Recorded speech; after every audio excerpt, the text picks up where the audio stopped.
Hey guys, there were actually two things I forgot in my initial run. First, I forgot about the crystal mission where you can get bonus sparkles if you use everyone from the same crystal color. And secondly, I also forgot that you can use snow for the ticket mission as well.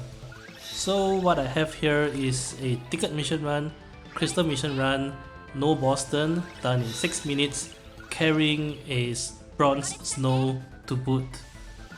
It is actually fairly straightforward because turns out Iris and Yda is an extremely powerful combo, especially if Iris is buffed with quick prayer from the Lunafreya call. But I'll cover more into that as we get into the summon mode. I'll cover the setup as each character gets their turn, so you want to start off with Iris getting first turn. Everyone is buffed with U2, U6 and A5 crystal passive. Iris is force level 30. And if Iris is pretty straightforward, what you want to do is use potion pass until your force gauge is at about 70% or so, and then go into BT mode.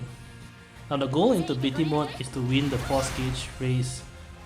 In fact, you actually don't want to do damage at all. The less damage that you do, the better it is. Because if the bosses hit 89% while you are setting up, they will warp their turns. So the idea is to finish setup and pop summon before they hit that HP threshold. This is why you see in this BT mode, I took a few strange decisions. I didn't use Iris's FR, I wasted a turn using additional ability. I used Moogle Throw EX when there's no attack to copy.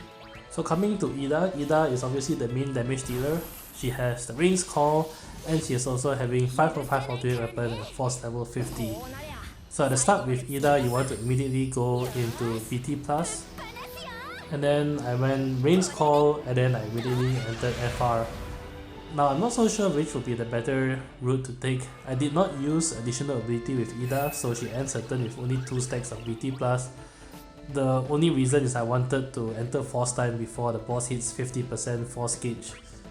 I think this is the better way to go, because at 50% force gauge, the bosses will start resisting physical attack and your party is essentially physical.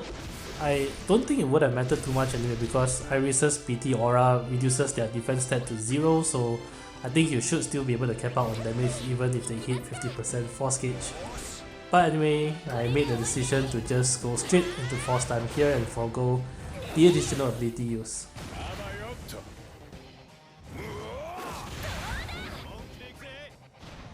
Finally, we get to Snow's turn. Snow only has one role to play in this setup, and that is to build the force gauge. It is actually better to give Snow a bronze weapon, even if you have, say, his PT plus or something else. Now I give Snow the Kurasame call, as you can see, and notice that the Kurasame call did not trigger the Ice Pillar follow-up. The adjustment that I took is I also gave Kurasame a bronze weapon, and I remove his EX extension to passive. As always, you can also refer to the video description to see which passives I removed. And right after using the 2 call abilities, notice I only use Brave Attack with Snow. All of this is actually to minimize damage as much as possible. This way, Snow takes 4 turns to increase the force gauge bonus by 300%. And really, that's all. He will never get another turn the rest of the fight. Finally, coming to Iris' turn, you want to use Lunafreya call immediately to re-buff quick prayer on herself and Yda. I managed to fit 1 FR here, and I was contemplating using another FR, but it's too close to 89%, so I chose to forego the second echoes and just go straight into summon mode here.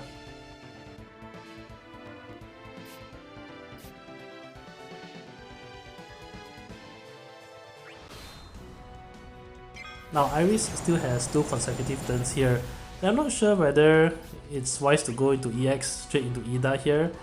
Another option is to use her second FR and then only hit EX. This way Yda starts her turn with another 100% force gauge bonus, which will probably be the better option. But by popping EX earlier with Iris, she gets her turn earlier in summon mode, so there are some trade-offs here as well. Coming finally to Yda's turn, you just want to spam LD all the way.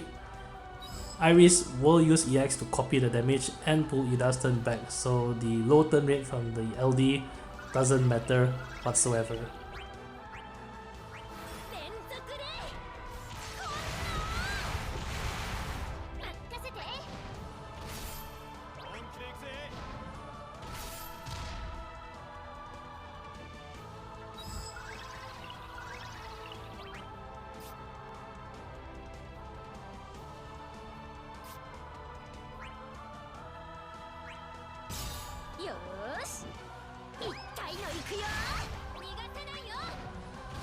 Here, Yda has 2 consecutive turns, so there are options here as well. The boss is low enough, so you could, for example, use Yda's FR echoes and then use LD, and that will also close up the fight. But the FR animation is a little bit longer, so I think this is a little bit more efficient.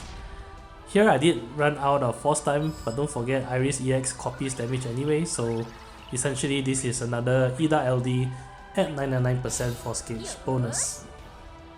That's it, 6-minute run done.